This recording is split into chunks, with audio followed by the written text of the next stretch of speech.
Hello everyone and welcome. Let's start the webinar.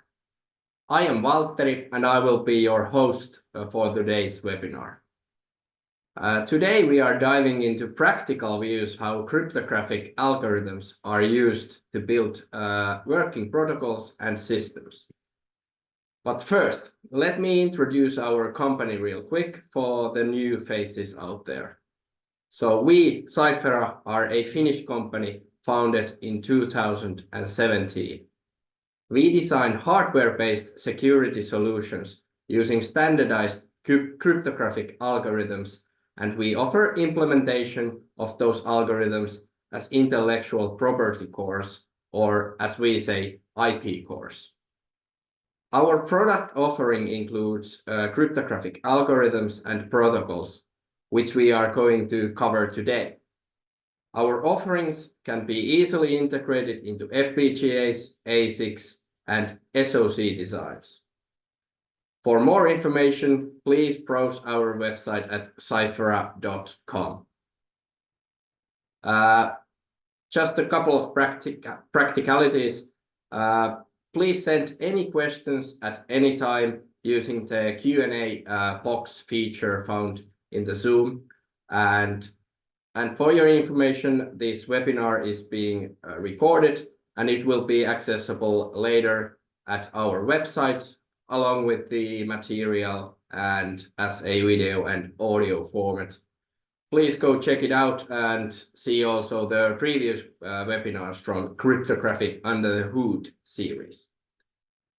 And now we can actually move to our agenda for today. Let me introduce today's speaker, Tommi Lampila.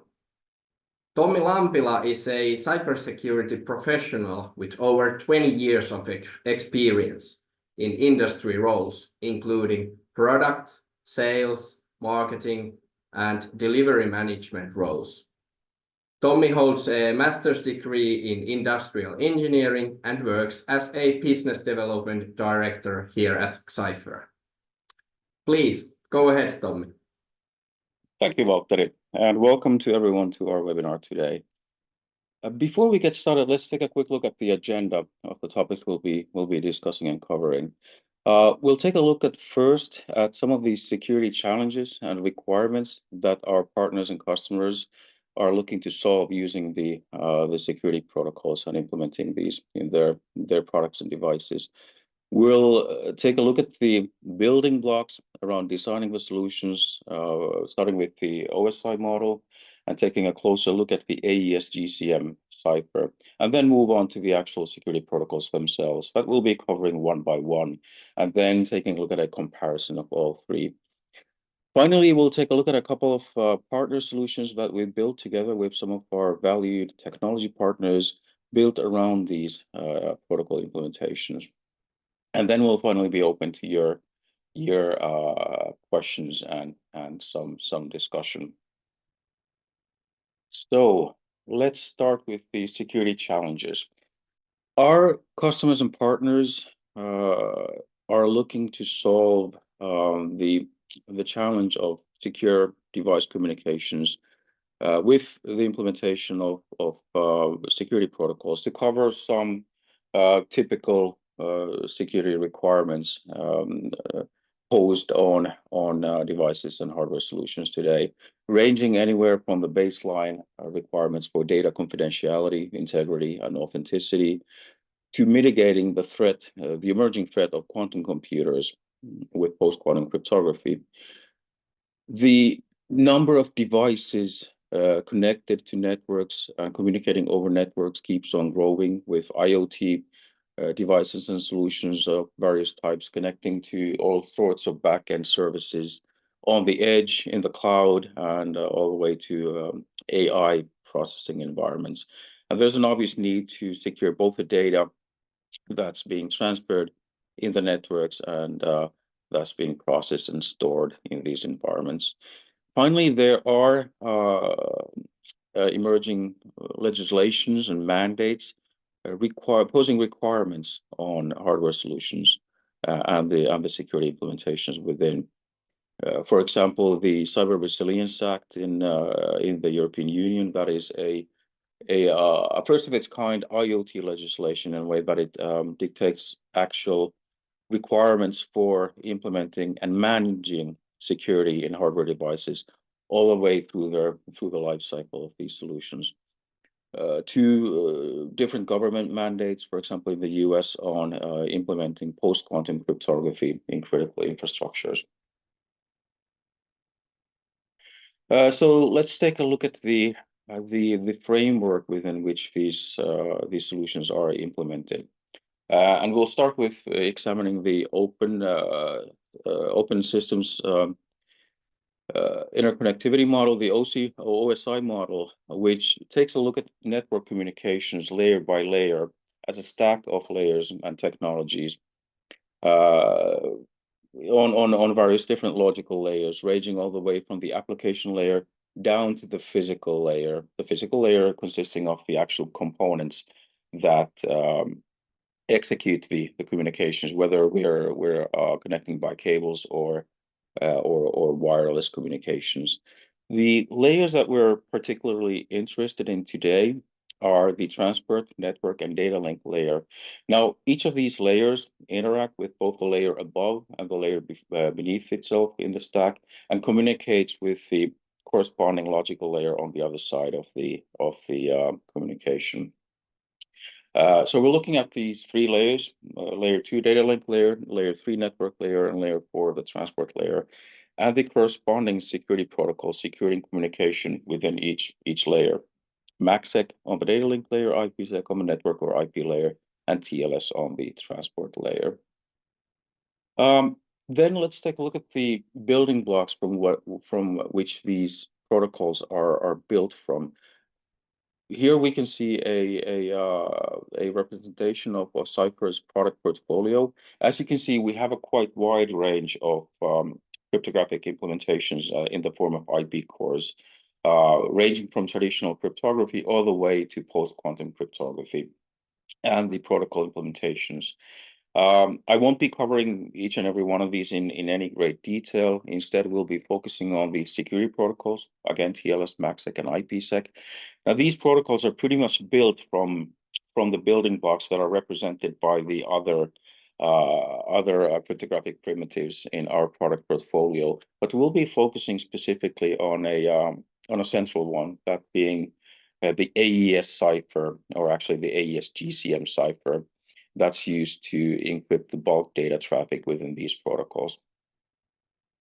So AES GCM is a variant of the AES cipher, the Advanced Encryption Standard, which is a block cipher of 128-bit block size. It's good to note that this block size is not a kind of a limitation of the key length, and we'll be coming back to the question of key length in later on in the presentation.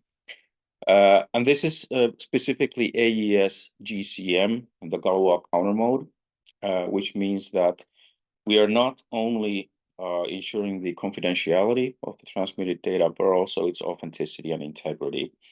And we're running in what we or providing what we call authenticated encryption with associated data, AEAD, which means that we are adding data integrity and authenticity to AES.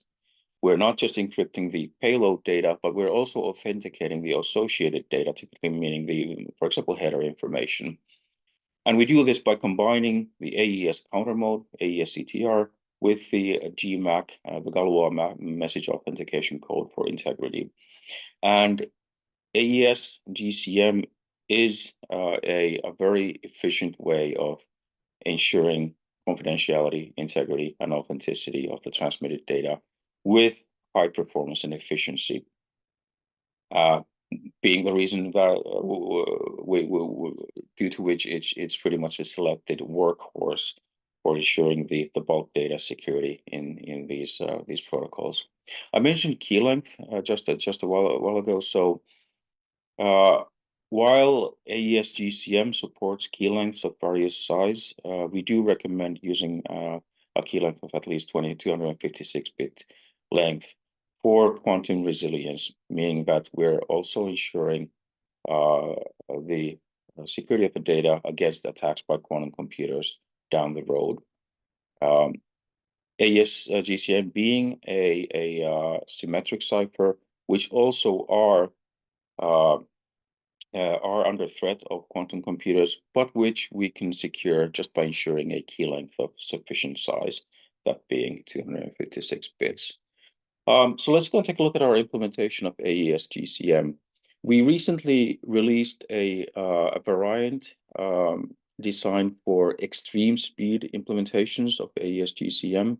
It's designed as a fully parallel and pipelined architecture, and designed to push data through with maximized throughput with no idle cycles between, to ensure that we're really just pushing data through and securing it as fast as we can.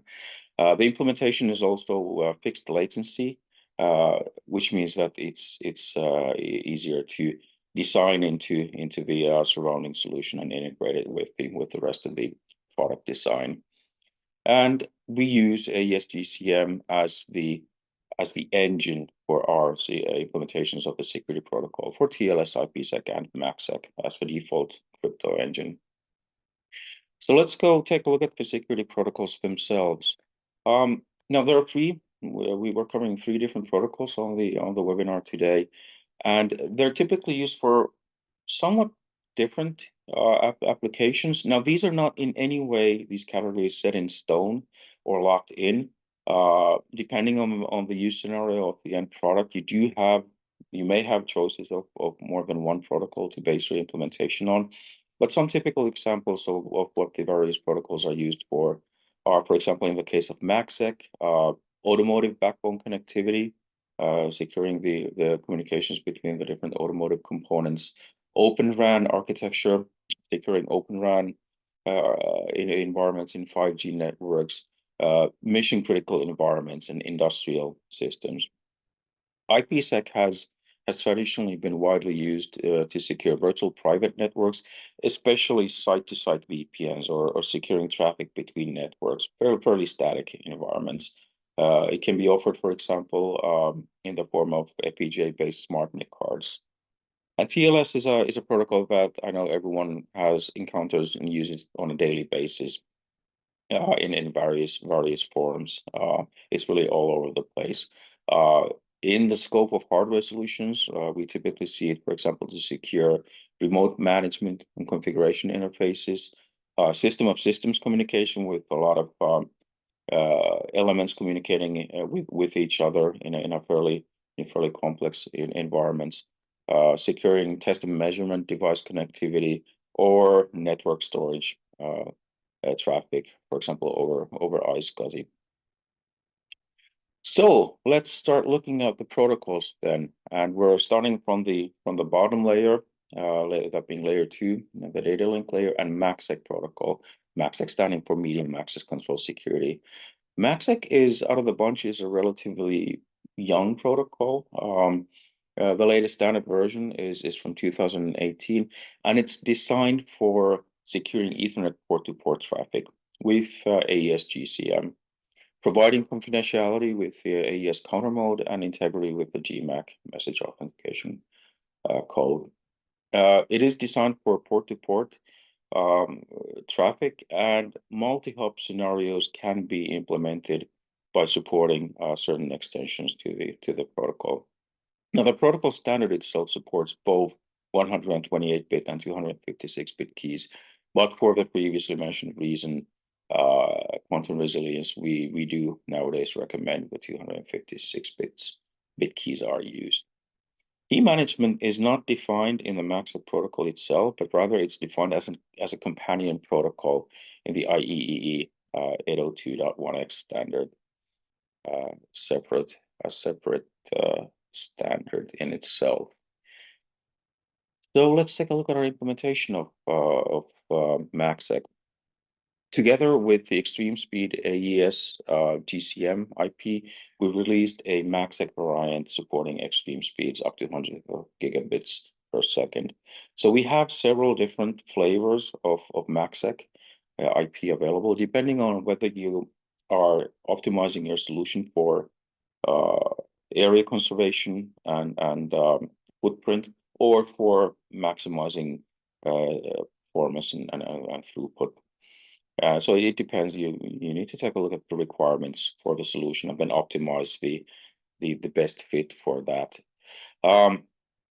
Again, the extreme speed variant is optimized exactly for that with a parallel streaming architecture, again with fixed latency.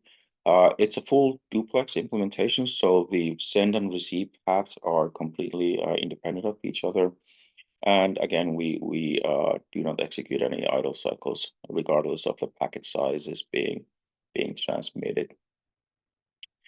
Going forward, I'll layer up to the IP layer or the network layer with IPsec, standing quite sensibly for Internet Protocol security, IP security. Now, out of the three protocols, IPsec is a bit challenging in a way that it's defined, so to speak, in a pile of over 70 different RFCs.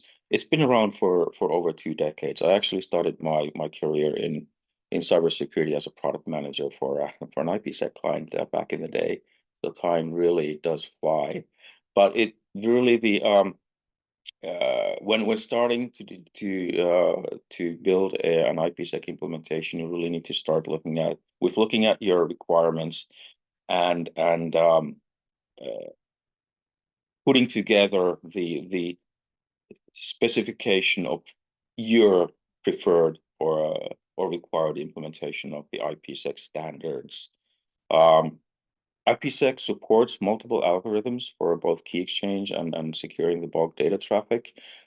The bulk data traffic security is converging quite sensibly again on AES GCM.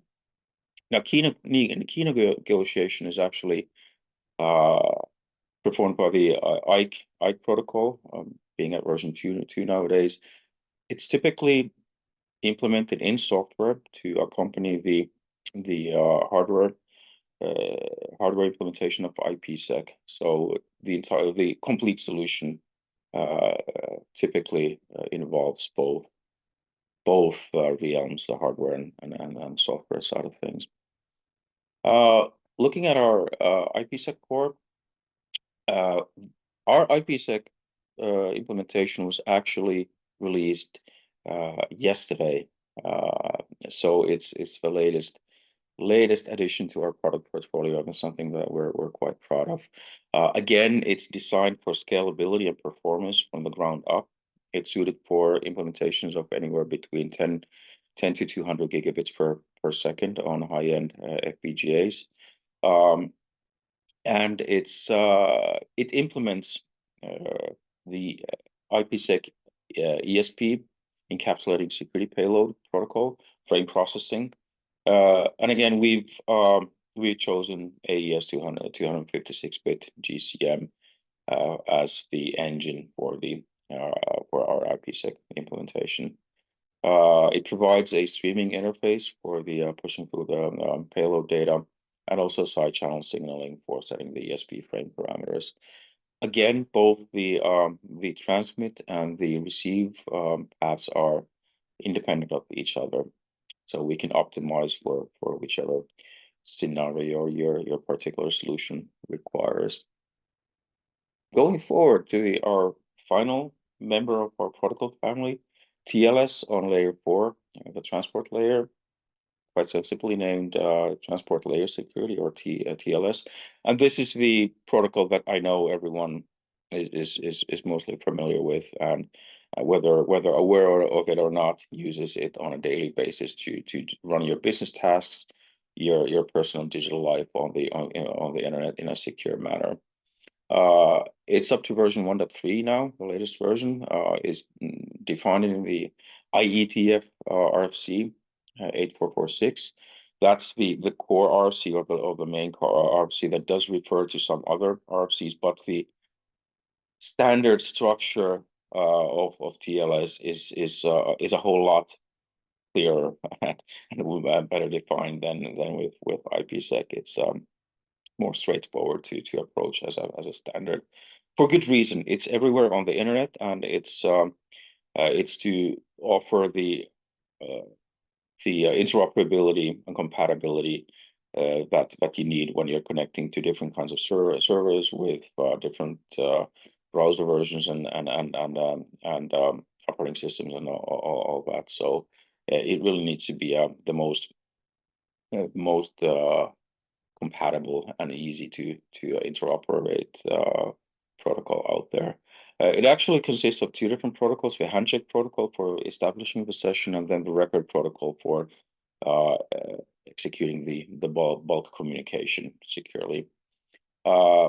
It does support different ciphers, but AES-GCM is the default one in this case as well. Our implementation as an IP core, we implement both the client and server side of TLS 1.3, and all of the cryptographic operations and key management operations are performed directly in hardware design. So they don't rely, it doesn't rely on any software components for these critical operations.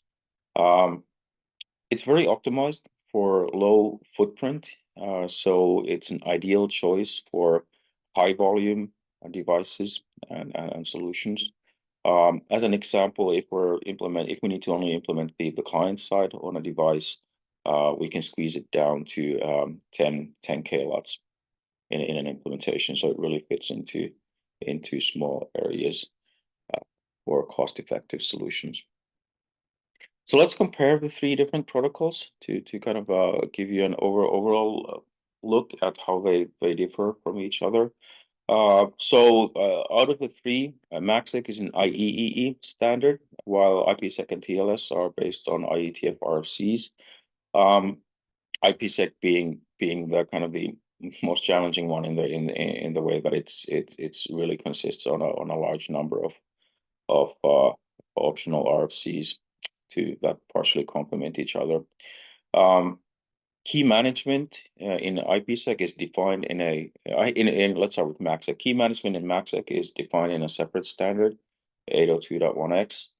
In IPsec, it's taken care of by the IKE version 2 protocol, which is almost always implemented in the form of software, and basically it's built into TLS 1.3. Out of the three protocols, IPsec and TLS are designed for multi-hop communications, and that can also be implemented in MACsec with certain EDE modes and extensions to the protocol. Crypto engine, MACsec is fully focusing on standardizing on AES-GCM, and basically IPsec and TLS are both converging on that as the default choice for encrypting the data. Out of the due to the above reasons, interoperability within MACsec solutions we can say it's reasonable. It's a pretty well defined standard. IPsec is challenging due to the amount of moving parts that you need to pick and choose, and ensuring interoperability with IPsec does take some work. While TLS is really the kind of best most compatible out of the box, or most suited for environments where you have various, for example, multi-vendor implementations of the protocol on different sides of the communication. Where the different protocols reside in the TCP/IP stack, MACsec is below the IP layer. IPsec actually inserts itself between the IP and the TCP layers, and TLS is on top of the TCP layer, which means that it requires an implementation of the TCP or UDP, IDP, IP stack. Sizing, MACsec, again, depending on whether you're optimizing for footprint or for performance and throughput, we can start MACsec implementations from around 14 kilowatts. IPsec is roughly 50 kilowatts per 100 gigabits of throughput. And TLS can be squeezed into quite small footprint, starting with 10 kilowatts for the compact client implementation. Typical use cases for the protocols. Again, these are not set in stone, just rough generalizations. MACsec is typically probably a choice for more closed systems, industrial environments. IPsec, again, very often used for secure network-to-network traffic, site-to-site VPNs, and TLS being the let's say the most interoperable one is often the choice for open systems, application security, anything involving human interaction, and so forth. Partner solutions. So we've partnered together with our valued technology partners to build joint solutions based on these protocols. The designs of the protocols, the implementations, the IP cores are generic in a way that they do run across a wide range of for example, FPGA architectures. But I'll give you a couple of examples of joint solutions. I mentioned that TLS needs to be needs an implementation of a TCP IP stack, and we partnered with Missing Link Electronics to build a joint solution called Embedded Network Accelerator Solution, ENOS, that combines our TLS implementation with MLE's modular TCP UDP IP stack to provide a full solution on top of FPGAs, offering secure communications of up to 70 gigabits per second. You can find more information on the ENOS solution on our solution page, as well as missinglinkelectronics.com. Of course, you need hardware to run the protocol implementations on, and a great example, a great choice is presented by the PCIe cards offered by our partner Bitware, and based on Altera FPGAs, and running our, for example, as an example, our IPsec on the high-end cards, we can offer over 200 gigabits per second throughput. Again, more information can be found on through our partner page, as well as on Bitware's site. I mentioned the quantum computer threat at the beginning of the presentation, and why are we concerned about it already today, when we don't exactly know when quantum computers will be powerful enough and stable enough to actually pose a threat for current cryptography? Well, the concern is that malicious actors out there are likely already capturing interesting internet traffic and data and storing it, basically harvesting it and storing it, with the purpose of then decrypting it later on in a few years when they have access to powerful enough quantum computers. So we do want to secure any data that we're sending out over the networks today, that we want to keep secure still for the next 10 years, 20 years, or throughout our lifetimes. But we want to be already taking the steps to make sure that we're designing, building, and deploying hardware solutions that are quantum resilient. The protocols TLS and IKE are already there are already proposals on how to implement post-quantum cryptography in these protocols. MACsec itself, the protocol specification itself, as it doesn't concern itself with key exchange, does not implement asymmetric cryptography. But again, with all three of these, you want to make sure that for the symmetric cipher, you're using 256-bit key lengths to ensure quantum resilience. So to summarize, implementing cryptography directly on hardware brings advantages in the forms of performance, security of the architecture, power consumption, ease of validation of the architecture and the solution. You have multiple options in terms of selecting the protocol that you want to use, and you need to take a look at your requirements and your use scenario, the environment within which you're communicating, to choose the most optimal protocol for yourself. And we're here to help you both in the design and implementation of your device communication security. With that, I thank you, and we'll be open for questions. Thank you, Tommy. That's clear where the pair cryptographic algorithms are actually used, and probably even this webinar went through an AES GZM. All right, I see a lot of questions. Let's try to go through all of them, but if you still have any questions, please submit them now to the Q&A box so we can address them.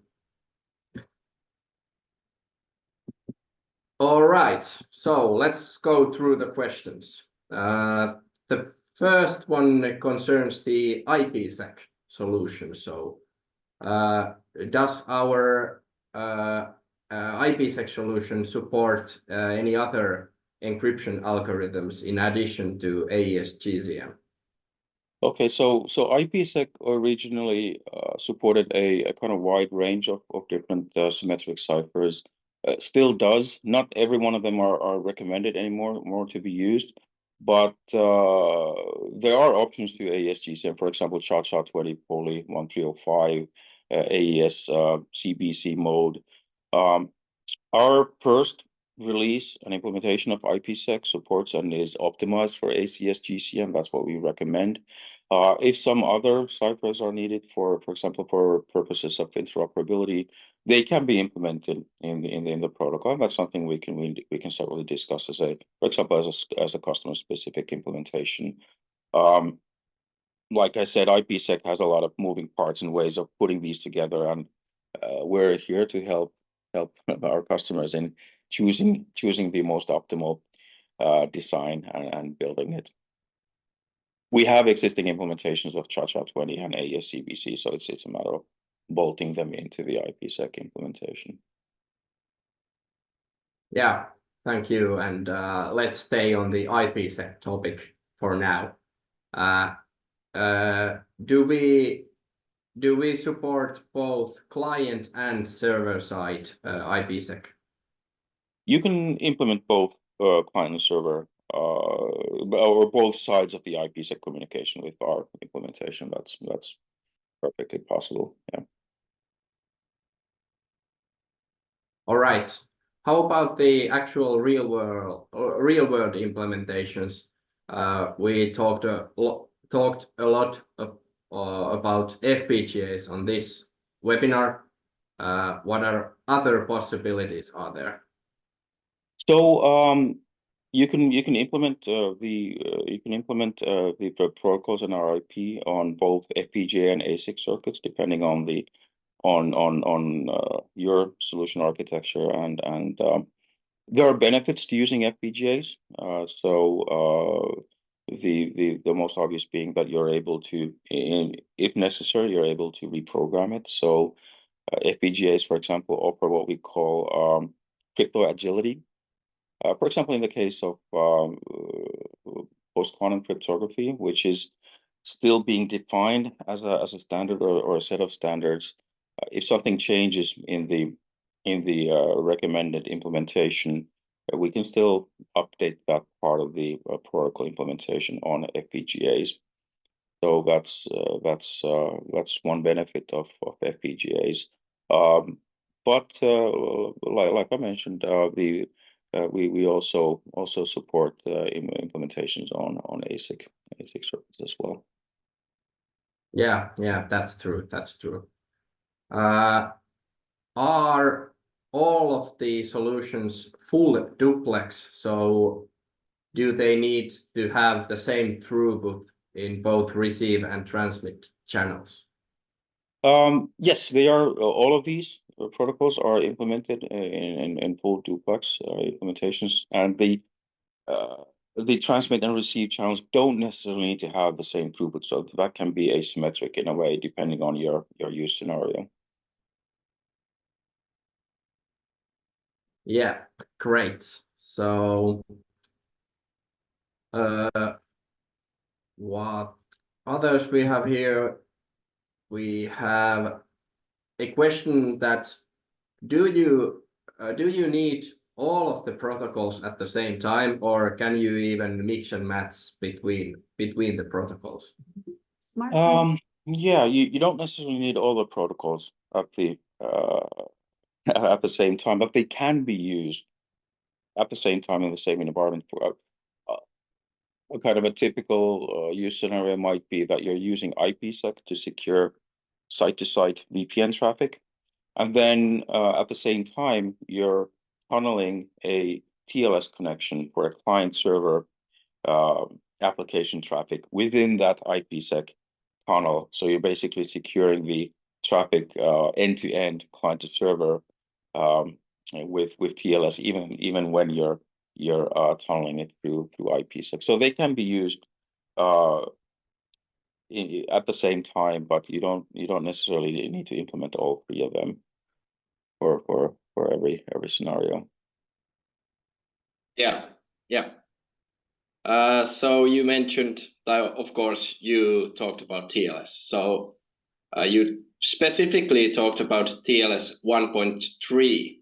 So some websites or browsers might be using still 1.2 version. Is the TLS 1.3 backwards compatible with the 1.2 version? It's actually not fully backwards compatible. There were a lot of changes between versions 1.2 and 1.3. A lot of changes for security reasons, so they were deprecated and dropped features in TLS 1.3. So it's not backwards compatible as such. It is possible to build a solution that supports both TLS 1.3 and 1.2, but it's recommendable to take a really hard look at whether you really need and want to implement TLS 1.2 at this point in the solution. Yes. All right. Thank you, Tommi, for your great answers, and thank you for audience for the questions. And we are unfortunately running out of time, so please remember that this webinar was recorded, and you can see this webinar and all the previous ones at our website after the webinar in video and audio formats along with the slides, so you can go back and check if you missed something. And if your question was left unanswered, please submit it to the email address shown on the screen. And fortunately, this time you won't need to wait as long to hear from us again, as we will co-host a webinar together with our technology partner FlexLogix already next Thursday on March 14th. In this webinar, we will explore how to provide long-lasting quantum secure for semiconductors with embedded programmable logic and quantum cryptography. Read more and register through the link on the screen or the QR code. Thank you for tuning in today and attending our webinars. See you. Bye-bye. Thank you. Thank you.